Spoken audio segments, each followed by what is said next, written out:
สวัสดีครับวันนี้ก็เป็นวันดีวันมงคลนะครับขึ้นบ้านใหม่ครับหลังจากเสร็จพิธีทางศาสนาพิธีพราหมณ์แล้วก็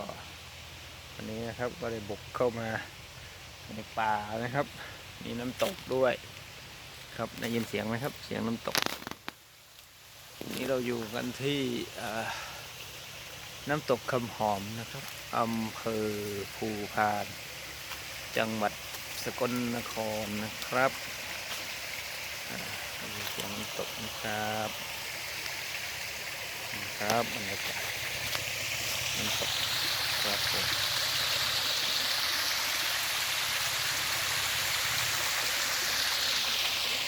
ผมว่าจะมาหาดู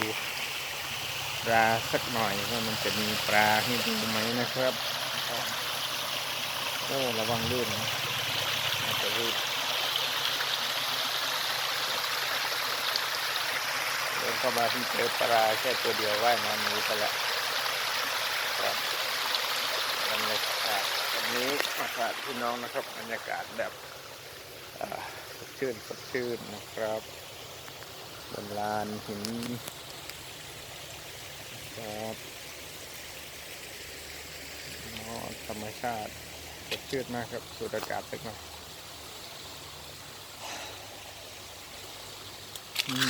อากาศดีมากครับน้ำไหลเรื่อยๆก็มีมันเป็นน้ำตกแบบแรงๆครับ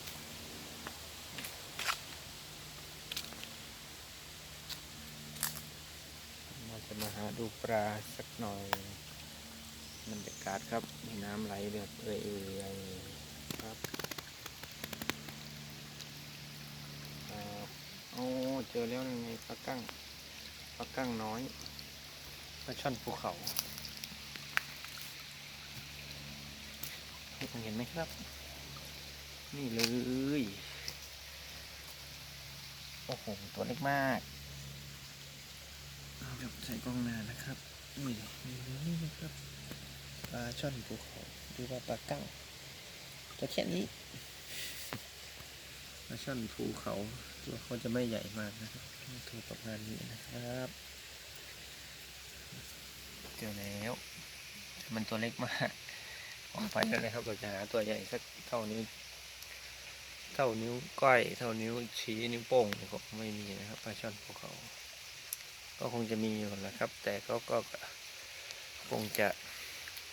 หลบอยู่อะไรประมาณนี้นะครับบรรยากาศ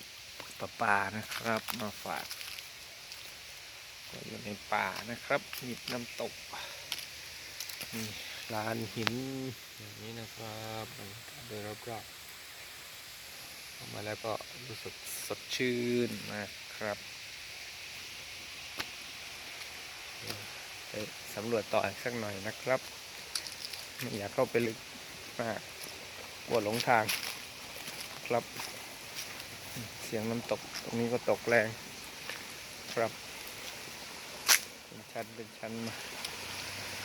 มีปลาตรงนี้สิอ๋อวิ่งไปแล้วว่ายน้ำหนีไปแล้วกลัวจะคนจะเห็นเนาะค่อนข้างจะตัวปลาค่อนข้างจะไม่ค่อยคุ้นกับคนสักเท่าไหร่นะครับรู้สึกว่าก็มีเยอะอยู่นะครับแต่วิ่งหนีไปหมดแล้วว่ายน้ำขึ้นครับลงไปอีกสักหน่อยนะครับข้างล่างคงจะกลับขึ้นไปแล้วนะครับบรรยากาศครับหาดูปลาหน่อย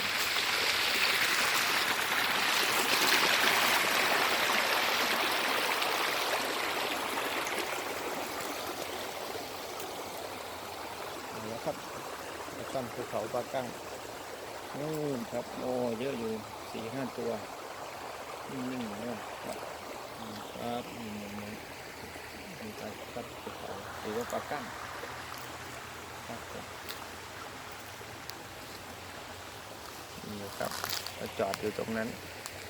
อาศัยมากพี่น้องก็คงไม่เห็นขออภัยด้วยนะครับในการถ่ายทำ ก็ใช้จากกล้องโทรศัพท์โดยไม่มีการตัดต่อเลยนะครับก็เป็นบรรยากาศสดชื่นมาฝากทุกท่านนะครับ